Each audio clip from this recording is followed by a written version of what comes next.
Espero que todos estejam bem. Estamos aqui nessa conversa informal para o COPEL aqui 2023 com um dos palestrantes. Meu nome é Alexandre Nascimento, presidente do COPEL, e mais alguns componentes aqui da comissão organizadora.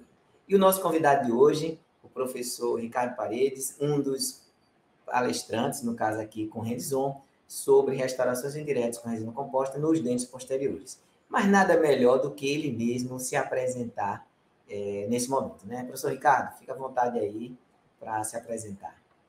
Oi, Alexandre, professora Ilcia, demais colegas. É um prazer grande estar aqui com vocês nesse bate-papo. E antes de me apresentar, eu queria agradecer, né, pelo convite. É um congresso que eu frequento desde a minha época de graduação, né? Fui aluno do professor Alexandre, professora Ilcia também. E me chamo Ricardo, como o professor Alexandre falou, né? Sou especialista em dentística e dentro da área de resinas indiretas foi onde eu me identifiquei e primeiramente coloquei um curso, né? Bolei um curso de imersão, né, em resinas indiretas. Então é um tema que me atrai muito, é um tema que é minha vivência clínica quase que diária e agradeço muito pelo convite, acredito que vai ser um hands-on interessante aí para quem puder se inscrever.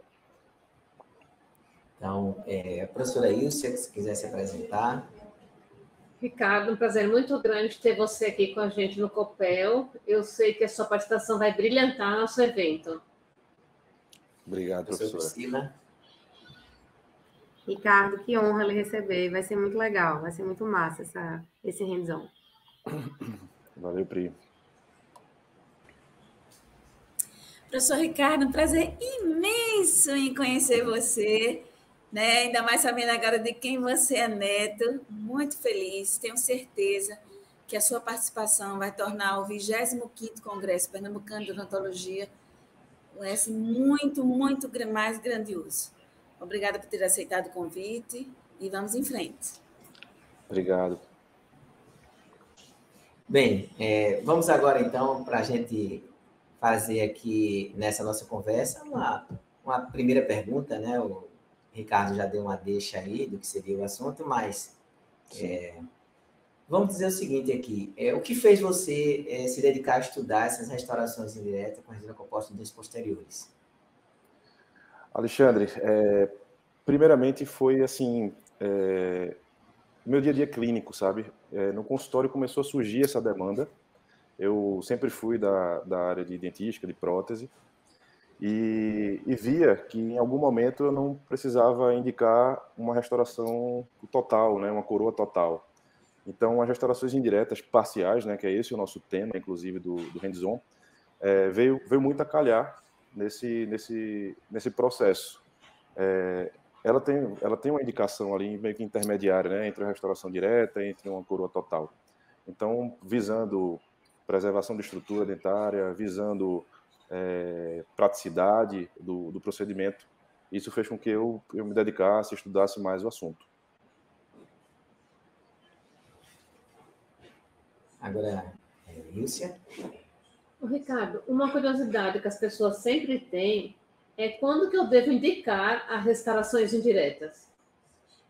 É verdade, é um processo que passa por uma análise da estrutura dental, né? O que é que eu perdi ali de estrutura para indicar um procedimento direto ou indireto.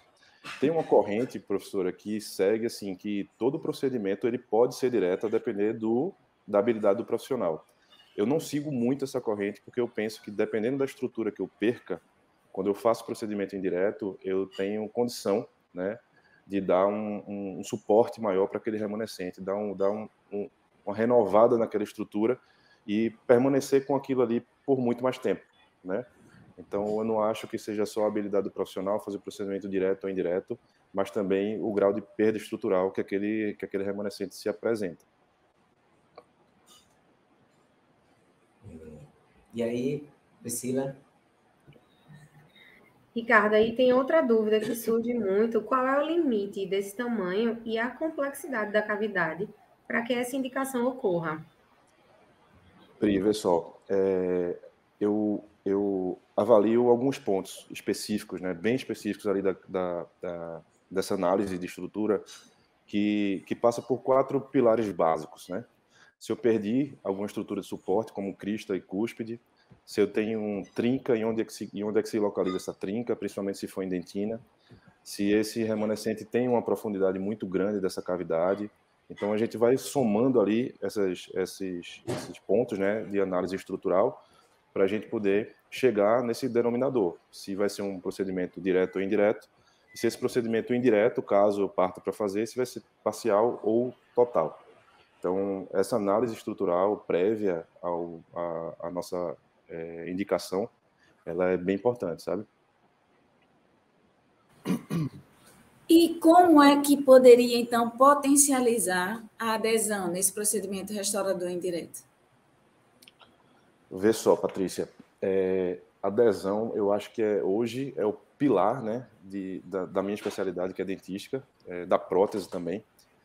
E aí, tem um ponto importante, né? Eu posso dar esse spoiler, né, professor Alexandre, do nosso hands-on, que parte por uma premissa dentro da odontologia biomimética, né, que tem alguns pontos ali que a gente teria que respeitar. Um deles seria o selamento dentinário imediato. Toda vez que a gente for fazer um preparo para restauração indireta, e como eu já falei, a análise dessa estrutura é importante, e muitas vezes a gente está substituindo esmalte e substituindo dentina. Essa dentina que a gente vai atingir nesse preparo, ela tem que ser uma dentina selada, de forma imediata. Quando eu faço um preparo, faço uma moldagem, faço um provisório e depois vou cimentar nessa sequência, se essa dentina não foi selada lá atrás, no momento que eu removi restauração, removi tecido cariado, a gente diminui o potencial adesivo. A partir do momento que eu selo essa dentina através do meu sistema adesivo, de algum tipo de resina composta por cima dessa dentina, eu aumento essa força adesiva na minha etapa final de cimentação. Então, não só da etapa final de cimentação, mas da tua restauração como um todo.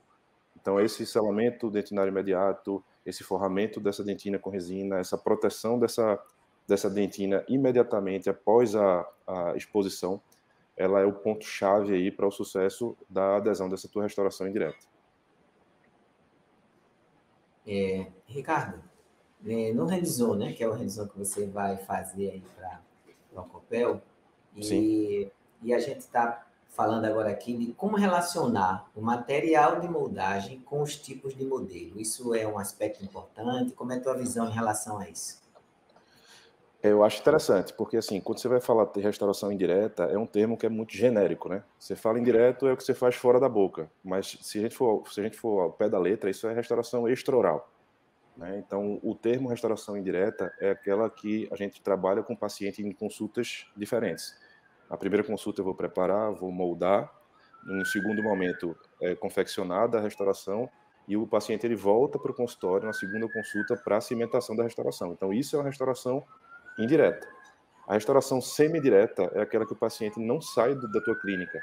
Ele pode sentar na cadeira em 2 momentos, mas ele não sai da mesma consulta.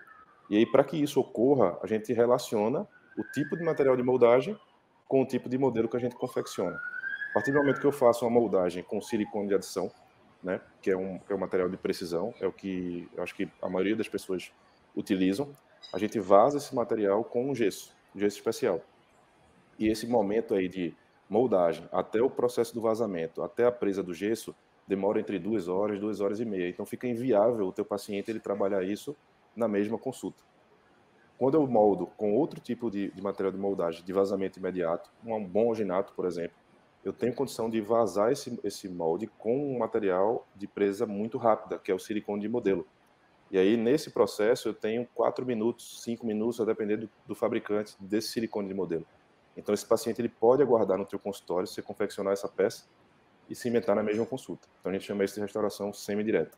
Então, relacionar o tipo de material que você vai moldar com o tipo de modelo que você vai confeccionar é interessante para você ver em que momento você vai cimentar essa peça. Se é no momento da mesma consulta, aí configura a restauração semi-direta, ou se vão ser consultas distintas, e aí a gente pode chamar isso de restauração indireta.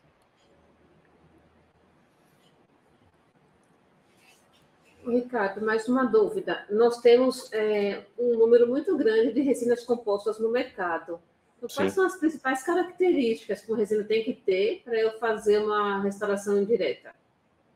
O fato de ser indireto, a gente já não tem muito problema com contração de polimerização, né? Porque se ela vai ser confeccionada em modelo, então a gente não tem esse problema.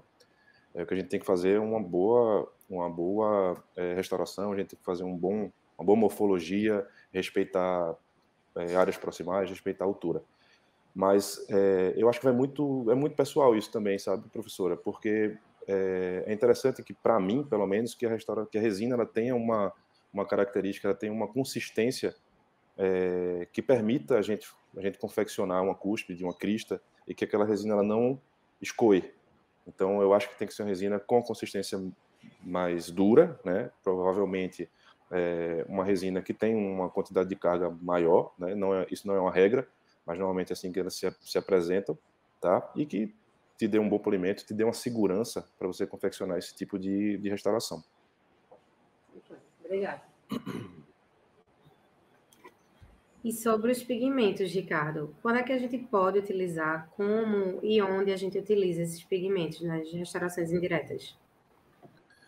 Priscila, isso é um tema tão polêmico, você nem imagina. Eu acho que eu estou se eu não me engano, na 12ª turma de restaurações posteriores. Eu comecei só com indireta, depois a gente abrangeu para direta e indireta. E isso é um tema muito polêmico. A gente divide muita turma nesse momento que a gente fala de pigmento. Gente que gosta, gente que não gosta, e a gente costuma dizer o seguinte: tem duas coisas importantes. A primeira é que o tipo de morfologia que você confecciona ali naquela restauração vai dizer se aquele teu pigmento ele vai ficar discreto ou não, se ele vai ficar natural ou não.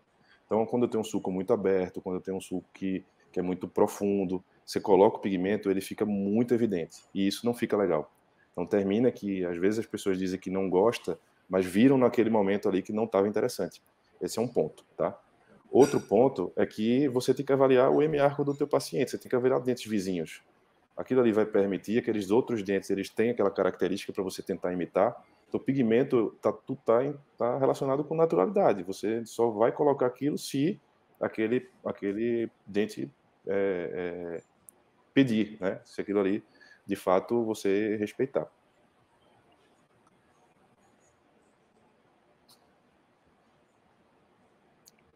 Patrícia, tem que abrir o microfone.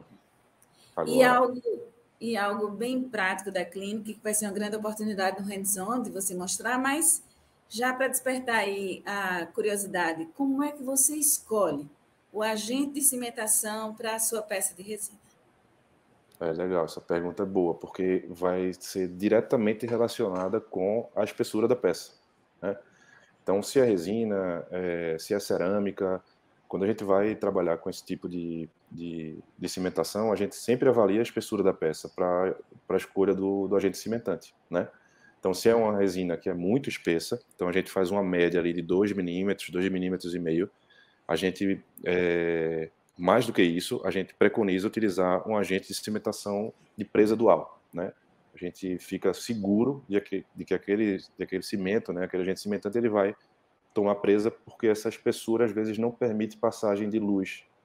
E aí, se eu tenho uma peça que é mais delgada, mais fininha, em torno de 2 milímetros ou um pouco menos, a gente pode lançar mão de agentes de cimentação de presa foto, né, com a luz ali para nos auxiliar. E aí, é interessante porque o tempo de trabalho que a gente vai ter com esses agentes de cimentação de presa foto é o nosso tempo. É a remoção do excesso, o mascaramento da linha de união. Então, quanto mais fina é a tua peça, que também não pode perder a resistência dela, né, até 2 milímetros, a gente pode utilizar desse tipo de agente. E, Ricardo, ainda sobre aí o seu hands-on, tá? Eu queria até fazer mais do que uma pergunta aqui agora nesse momento.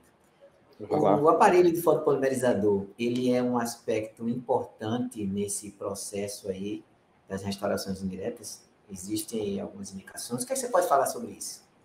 Alexandre, a gente está confeccionando a peça fora da boca, né? Então, teoricamente, a gente teria condição de polimerizar ela melhor do que dentro da boca. Então, assim, eu não estou falando se vai ser com um bom aparelho ou não. A gente está falando da polimerização da técnica intraoral e extraoral. Se eu tenho um modelo aqui que eu posso trabalhar ali 360 graus, eu tenho uma condição de polimerizar melhor essa peça fora da boca. Em relação ao tipo do foto, claro que é importante. Eu acho que é crucial hoje a gente trabalhar com foto com a mínima potência e radiância. Então, tem características do teu aparelho fotopolimerizador que vai totalmente de encontro à qualidade da conversão que você vai dar para aquela resina, seja ela direta ou indireta. Eu não diferencio muito se vai ser direto ou indireto, sabe? Tá joia. Eu também fiquei com uma dúvida agora também sobre uma questão aí que eu acho que é interessante, cara. Pode falar. A aplicação do pigmento, ele tem um lugar na superfície, mais profundamente? Como é que você vê isso aí? Eu gosto de colocar ele, se o elemento ele tem uma fossa central, eu gosto de colocar ele no centro e espalhar um pouco ali, né, daquela fossa em diante. Às vezes a gente trabalha com um pré-molar que tem uma mesial e uma distal, né? E aí você vai escolher, ou de acordo com o dente análogo, ou de acordo com o dente vizinho, onde você vai colocar. O que eu não acho legal é você pigmentar o suco inteiro. Termina que não fica uma restauração tão natural. Eu utilizo, Alexandre, normalmente uma lima endodôntica fina, número 8, 6, porque como ela é espiral, né? Ela captura aquele pigmento e leva com mais facilidade do que você pegar uma sonda, do que você pegar o pincel, inclusive. Legal, essa aí é uma dica interessante, viu? Porque realmente a gente vê essa dificuldade, né? Na história da aplicação do pigmento, essa dica foi importante. E a gente aqui para já finalizar, né? Apesar de que eu estou gostando, tá? Por mim, a gente ficava batendo mais papo aqui. Eu acho que isso está muito legal. Tá? Eu acho que... Mas assim, mas a gente tem que chegar aqui a uma situação que eu acho que é importante para as pessoas que estão interessadas aí no Copel, ou para as pessoas que ainda não se despertaram para ele, apesar de que já temos uma quantidade muito grande de inscritos, já considero um sucesso o evento, né? Que convite você poderia fazer a essas pessoas e o que exatamente vai ser abordado no seu revisão? Primeiro, novamente agradecer a vocês pela oportunidade de estar no Copel, sabendo que é um congresso de grande importância aqui, né, Norte e Nordeste. Participei de alguns. O último, eu tive o prazer de participar da comissão organizadora também. Então, eu tenho um carinho muito grande por esse congresso e por vocês que estão aí nessa comissão. Conheço a grande maioria e é um prazer muito grande ter sido convidado, ter sido lembrado, né? Isso é muito legal. Em relação ao Rendizon, especificamente resina indireta, a gente preparou tudo com muito carinho. Alguns fabricantes entraram em contato com a gente. Eu fiz questão de trabalhar com resinas que estão no meu dia a dia. Conversei com o professor Alexandre, conversei com Renata e consegui trazer esse tipo de material para a gente poder trabalhar nesse Rendizon. Tá? Então vão ser dicas valiosas ali que a gente vai dar nessas 2 horinhas de Rendizon e vai ter uma prática bem interessante. Então quem gostar do tema, né, quem quiser aparecer por lá, vai ser muito bem-vindo. Eu tenho certeza disso, né? Conhecendo você como a gente conhece, e o tema, que é um tema tão útil na clínica, né, diária, né? Porque quem aqui não encontra situações que o ponto de contato vai ser mais efetivo, né? A fotopolimerização vai ser interessante porque você está fazendo fora da boca, então vantagens absurdas em relação ao que a gente pode fazer como um procedimento diretamente na boca do paciente, tá? Se as minhas colegas aqui, outros membros da comissão, quiserem fazer alguma pergunta, algum comentário, ou até você mesmo, Ricardo, fica à vontade. Tá bom? Eu queria só dizer uma coisa, Ricardinho. Já chamo de Ricardinho pela proximidade, né? Muito feliz que você está aqui, né? Que foi nosso aluno e seguiu os nossos passos, né? Então, para a gente isso é uma alegria muito grande. Então, eu fiquei muito, muito feliz que você aceitou e que você está aqui com a gente hoje. Tive boas referências na dentística, né, professor? Opa, espero que sim, hein? Espero que sim. Estou aqui por isso, né, cara? Então... Eu te perguntei o tema também do congresso e eu fiquei querendo relacionar com o tema do Rendizon, sabe? Sim. E eu vou te falar aqui, eu não sei se isso vai perpetuar nas nossas edições, mas eu acho, cara, que esse tema e esse tipo de procedimento, ele mudou a minha vida clínica. Ele deu uma virada de chave no meu consultório, no meu dia a dia, não só porque eu montei curso sobre, mas o meu dia a dia de consultório, ele mudou um pouco também, sabe? E você falou de empreendedorismo relacionado ao odonto, e é um procedimento que tem um custo-benefício para o teu paciente muito grande, porque você preserva a estrutura, né? Você diminui custo laboratorial, porque você mesmo confecciona a sua peça, e tem uma rentabilidade profissional gigante também. Então, eu acho que tem tudo a ver com o tema desse congresso, o nosso hands-on, o nosso tema de hands-on com o tema do congresso. Sem dúvida, porque no fundo todos nós temos que ter a visão empreendedora, especialmente nos dias de hoje, né?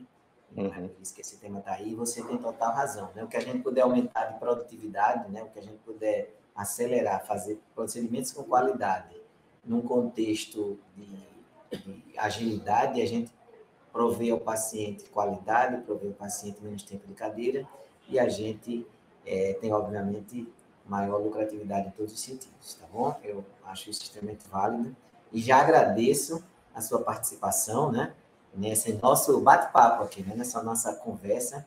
E estou muito feliz de ter ao redor aqui parte da comissão, pessoas que têm trabalhado muito com a gente aqui no projeto ficar cada dia melhor. Então, convido todos vocês que estão nos assistindo e aqueles que não estão nos assistindo, vocês já passe em direct, se tiver no Instagram, você já compartilhe, distribua essa mensagem, principalmente se você gosta daquele colega que você percebe que essa informação vai ser importante para ele.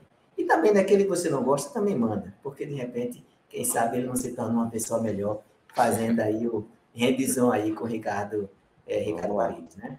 Tá bom? Então, um grande abraço, obrigado por todos estarmos aqui nesse empenho e venha e participe do COPEL em 2023, em outubro, no Centro de Convenções, do dia 25 a 27 de outubro, no Centro de Convenções em Pernambuco. Tá bom? Um grande abraço a todos e a gente se encontra lá no COPEL. Tá bom? Tchau, tchau. Vou tirar a foto, hein? Foi. Vai. Tchau, valeu, pessoal. Boa tarde.